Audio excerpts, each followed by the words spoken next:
The Umayyad Caliphate was the second of the Islamic Caliphates, a major power in the Middle Ages which covered territories in Asia, Europe and Africa. However, in recent times, the Umayyads' legacy feels almost forgotten in comparison to that of the more later Islamic powers. In this video, we will quickly go through 5 facts that you may not know about the Umayyad Caliphate. Number 1. It was at one point the largest empire in history. You may be surprised to know that the Ottoman Empire was not the largest Islamic empire. In fact, it was dwarfed in comparison to the Umayyad Caliphate. What might surprise you even further is that at one point, the Umayyad Caliphate had been the largest empire in history. The mighty Caliphate covered a territory of 11 million square kilometers, making it much larger than any of the ancient empires to have existed up to that point. Yes, including the Roman Empire, Han Empire, and the Persian Achaemenid Empire, by a notable margin. Number 2. The Conquest of Iberia. In the 8th century, the Umayyads took the Iberian Peninsula after a series of battles with the Visigoths, a process that took place throughout the reigns of 3 caliphs. However, the two that deserve the biggest credit is first the Berber captain Tariq ibn Ziyad, who initiated the conquest and he decisively defeated the Visigoths at the Battle of Guadalete. The facts of the battle remain disputed, which includes the size of the armies and even where the battle took place. It is said that Tariq ibn Ziyad inspired his men with a memorable speech upon their arrival, which included, "My brothers, the enemy is before you, the sea is behind you, where could you escape? Follow your commander, for I am determined either to be killed or to crush this Roman king." The second was the governor of Afriqiya, Musa ibn Nusayr, who joined him in his campaign in 712 Common Era with a force of 18,000. The state formed by the Umayyad conquest of the Iberian Peninsula became known as Al-Andalus, and it would exist for over 7 centuries until the Reconquista was complete in 1492 Common Era.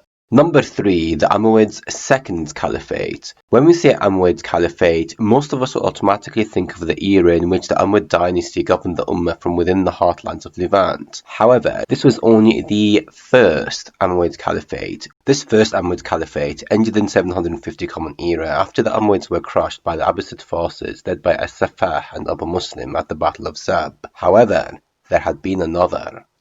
Abdurrahman ibn Muawiyah, a surviving member of the Umayyad family, managed to escape to Al-Andalus. There, he managed to consolidate some power in Cordoba, and the Umayyad dynasty lived on. To begin with, Al-Andalus remained as an Emirat and did not challenge the Abbasids for the right of Caliph. However, things changed dramatically with the rise of the Shia Fatimid Caliphate. By 929 Common Era, the Fatimids had become a genuine force in North Africa, and the then Umayyad ruler Abdurrahman III declared himself as Caliph out of fear that the Fatimids will invade Al-Andalus. Thus, the Caliphate of Cordoba was born, the second Umayyad Caliphate. Although it did not have the same amount of influence as the first, it did last longer. Interestingly, the Caliphate of Cordoba would not be the only caliphate to feature in Al-Andalus. Al-Muwahhidin, a movement founded by Ibn Tumart, would obtain power and also declare a caliphate. Number 4. They built the Dome of the Rock and the Masjid Al-Aqsa and rebuilt the Kaaba. Of the most iconic architectures built by the Umayyads was the Dome of the Rock and the Masjid Al-Aqsa in Jerusalem.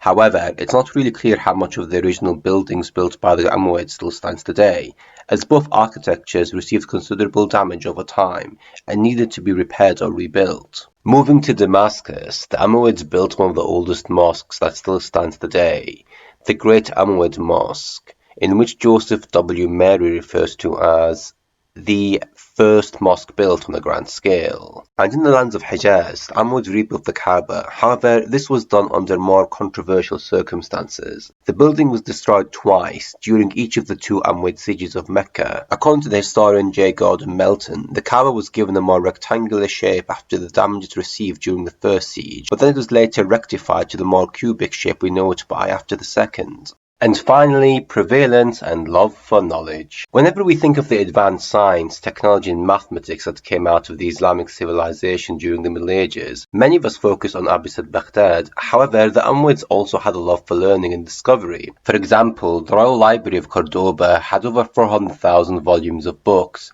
500 employees to maintain it, and agents were sent across the world to purchase new books to add to the library, and it was just one of the 70 libraries in the city.